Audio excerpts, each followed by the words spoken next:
Now, and it seems like this time of the year, there's a lot of people with allergies, and they're just draining, and then they take these medications to stop that process. But I always thought. So here's what we do. Here's what Right. we do. Chinese medicine, you can give temporary relief with acupuncture.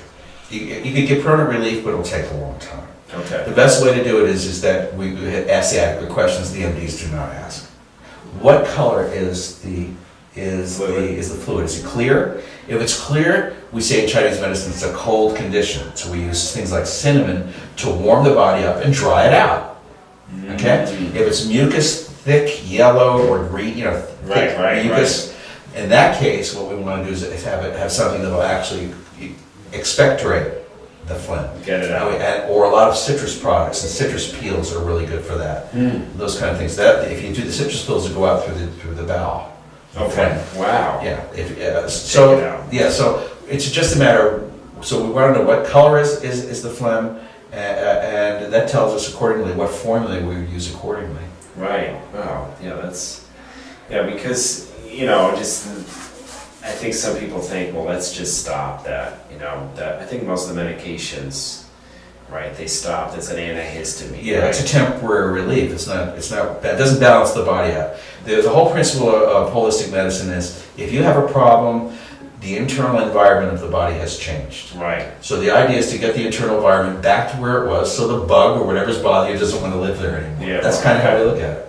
And then for women, that have a lot of irregular periods or cycles, just hot flashes, just miserable. Pre-menopause or post? Let's start with the pre. On PMS, I would say 80% of the time it's a liver imbalance. Okay. And there's about 3 Chinese formulas. We use pills for that, or we use a tea for that to really initiate it.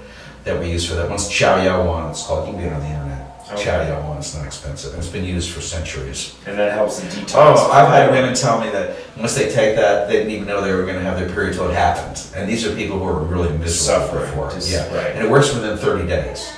Wow, that's nice. Yeah, if it's simple. Right. Now, right. now that's the simplest right. case. That's where you begin. I mean, then it goes to for example, then we use different formulas for different conditions. So, for example, is there a trickling of the period? Does it stop and go? Are there blood clots? If there are blood clots, are they brown? Is there also water involved with the period?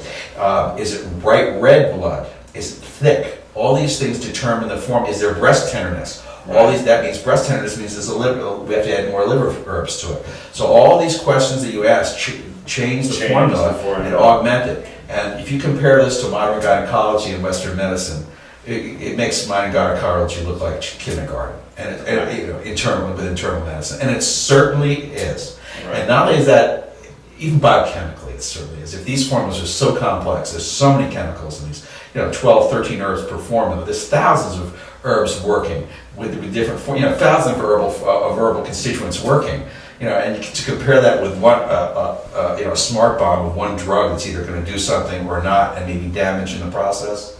Right. There's no question about it. If you have a fertility problem, if you have irregular periods, Chinese medicine has broken it down into such detail, it's beyond people's intellectual grasp. It's incredible what they've done. Huh. And we have just recently a lot of people on high blood pressure medication or cholesterol drugs. Whoa! Yes. Cholesterol drugs. I mean, they just. Well, if you want to lower your IQ score, take cholesterol drugs. It's been proven to lower IQ scores 10 to 15%. Cholesterol. Yeah, 10 or 15 points. Excuse me. You can lower it just by taking a cholesterol drug. Wow. Yeah. So if you want to, if you're looking forward to a life of Alzheimer's disease, continue with your cholesterol medicine because it's demyelinating the nerves, just like multiple sclerosis. That's why people who have a problem with the drug have almost like multiple sclerosis symptoms. In the rhabdomyolysis, right? Yeah, and it's destroying the nerves. So don't do it. If you have a cholesterol problem, it's a dietary problem. Right. Unless you're one of those people who were born with a high cholesterol. But guess what? People with very high cholesterols don't necessarily die. Have heart attacks. Have heart attacks. Right. Exactly. So to say that cholesterol is directly related to heart attack is an absolute lie. Right. It's and on the public.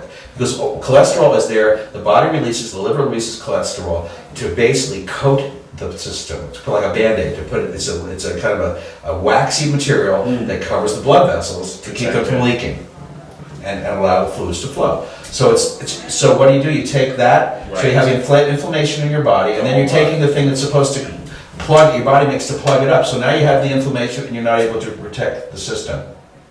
So the idea is to change your diet. Okay. Increase fish oils, increase fish, go on the caveman diet, which means vegetables and meats or fish. That's it. No grains. Right. Grains, grains are not as good as they want you to believe. Right. I believe the component is called silin that's in all grains, and it's a morphine like compound. It's like a drug. Wow. So yeah, that's why people keep eating carbohydrates, because they're actually getting high on this stuff and they don't know.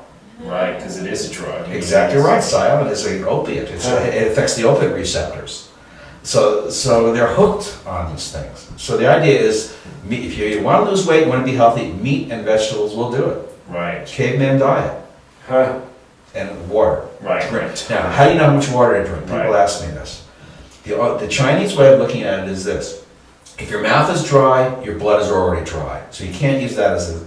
Okay, so what you use is, you look at the urine color. If the urine color is a light straw color, very light straw color, that's perfect. If it's watery, clear, you're not having enough protein or too much water. Okay. If it's on the other end, it's dark colored, then you're having too much protein, not enough water. Or you're taking B vitamins, which are going out of your system and not being utilized and are more of a burden to your system than anything. My Chinese doctor used to say, if you take salts, or in other words powders, chemical powders, they end up in the liver and they become a burden to the system. The difference is with food, when you eat a vegetable, it's 80-90% water. So when the salts from the vegetable or the ash goes into the system, there's 80% water to flush out the liver and detoxify it. And that's why people get cured from cancer going on vegan diets. Right, or that Gerson therapy or juicing. Exactly. Or that. Yeah, if you have cancer, you need to go on a vegan diet with it's a protein-sparing diet. A little bit of protein, a little bit of this, and fasting. Okay. Because all cancer, but basically Dr. Warburg, who got the 1956 Nobel Prize on cancer, said that all cancers are caused by cells, respiratory mechanism becoming destroyed, they become anaerobic to survive, and that's what causes cancer. So deep breathing is probably one of the simplest, cheapest, best things you can possibly do to prevent cancer. Wow. Yeah. That's powerful. Yeah. You got a Nobel Prize, so I'm not arguing with him. Right, no.